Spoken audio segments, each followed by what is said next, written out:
Welcome into this week's edition of the RedHawk Hoops Report. Luke West Poley with the head coach of the Miami RedHawks, Glenn Box. Coach, 2-0 week for you guys on the road. Now just two more games left before you guys now head to Cleveland as you guys have clinched a spot in the MAC tournament. How are things going for you and your team?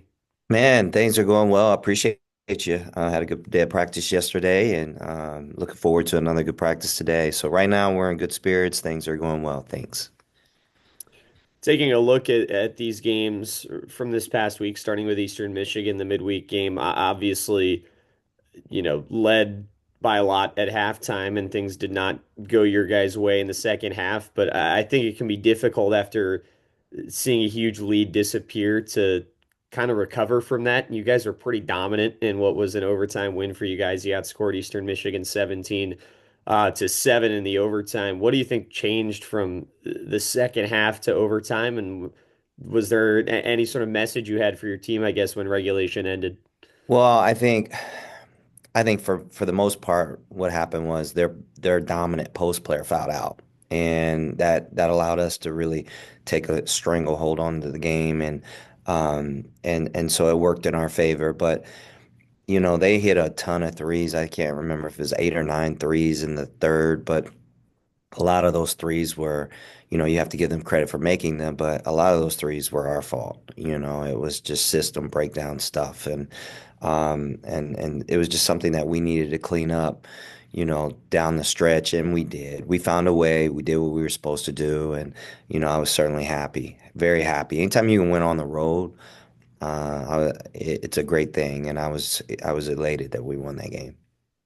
And then you guys go again on the road into a difficult environment on Saturday in a game that had almost 8,000 people at it at Ohio. Another game that you guys took care of business in at home. But like you said, things can be a different story when you guys go on the road and trailed by two at halftime after what was a pretty even first half, but kind Yeah. of took control late in that game and won another game. What do you think just impressed you the most about your team on Saturday? Well, I think for the most part, we just got off to a really slow start. They came out and they zoned us. We hadn't seen zone in a really long time.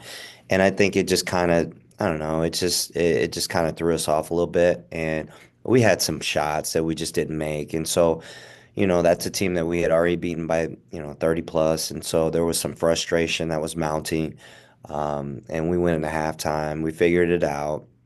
We talked about everything. We went out and we certainly handled it in the third quarter. We had a pretty solid third quarter.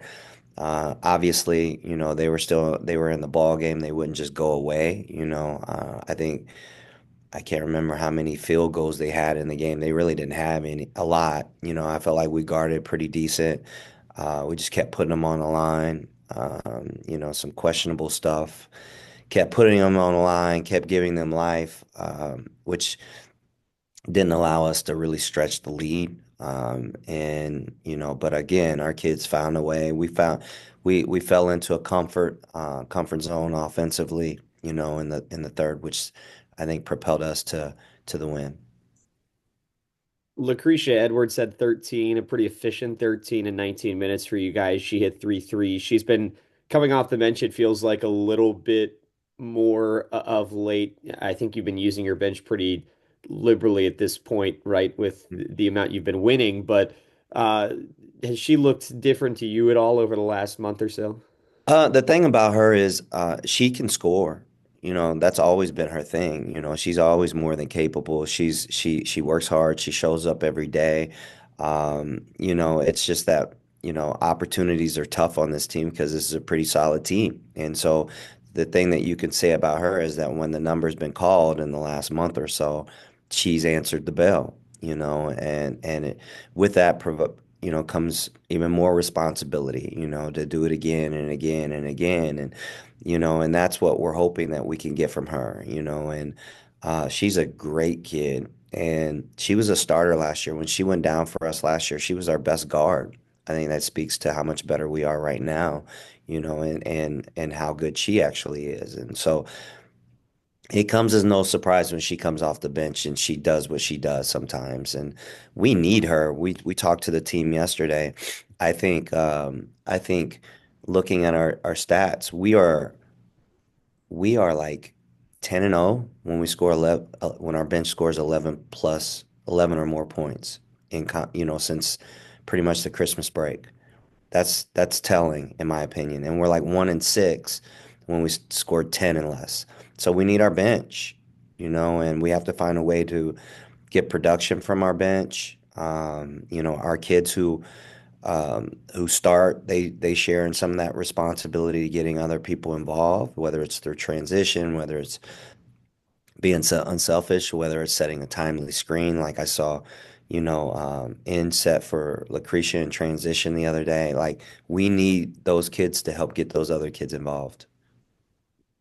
Not to get ahead of ourselves too much, but is Mhm. this a team in the future that you could see having five double-figure scores? I hope. You definitely hope. I think the more scoring you can have, the better. As far as, even like right now, like when I talk about just trying to get production from people coming off the bench. Um, you mentioned subbing pretty liberally. I go into these games, we go into these games with a plan, but you dictate a lot as far as how much more you're going to play, not to mention how the flow of the game is going. And so a lot of that stuff kids don't always understand. It's not always the coach, it's the kids. The kids dictate who's playing. The kids determine who's playing. And so we need our kids that are coming off that bench. We need them in a big way. Nuria, Katie, Corey, all of them, Emily, they've all had their moments. Camille, they've all had their moments this year, and so they're capable of going nuclear anytime. And so, um, we're just always searching for them to have that to take advantage of that opportunity. Well, looking back at your guys' last matchup with Central Michigan early on in the conference slate, you've played some teams lately that you got to play both games against within a pretty short period of time.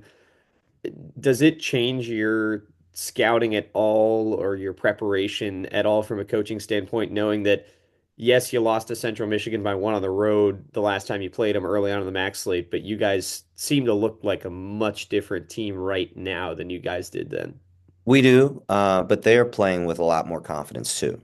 So I anticipate it being a really tough ball game. They know who they are. They're going to try and grind me it up, and they rely on some ISOs from their ISO player, and if she's efficient, that makes them extremely dangerous. Combined with the fact that they go to the glass really, really hard, and so we got to keep them off the glass. Last game our big thing wasn't defensively. I thought for the most part we did a really good job defensively. It was just turnovers leading to layups. Like we just fell apart at their place, and I anticipate we'll be better. Tomorrow we'll be playing, which will help us even more so defensively, I think. And we'll be able to play faster than what we were able to play last game. So the difference, the telltale difference were those turnovers, but the biggest difference was, can't recall, it was either 17, 18, or 19 points or shots at the rim. Pretty much like in the rim. Like we just didn't finish. Uncontested layups, putbacks, just easy shots that we should have put in, we did not put in. And that was the difference. Well, Miami this week will take on Central Michigan at home. That's coming up tomorrow, Wednesday at 7 o'clock Eastern. Game can be found on ESPN Plus, Miami Radio Network, RedHawk Radio. Like always, they'll get it wrapped up with Senior Day coming up on Saturday, 1 o'clock start. Also on all the broadcast channels against Northern Illinois. Coach, we will be back for a MAC tournament preview. Can you believe that next week? Awesome, right, Luke? Let's go. You guys are Let's over 500 for the first time since 2019 and also heading to the MAC tournament for the first time since then, 5 seasons ago. Coach, appreciate it. Let's finish out this appreciate regular you. season strong. Thanks, man. You take care, okay? Thank you. All right, bye, Luke.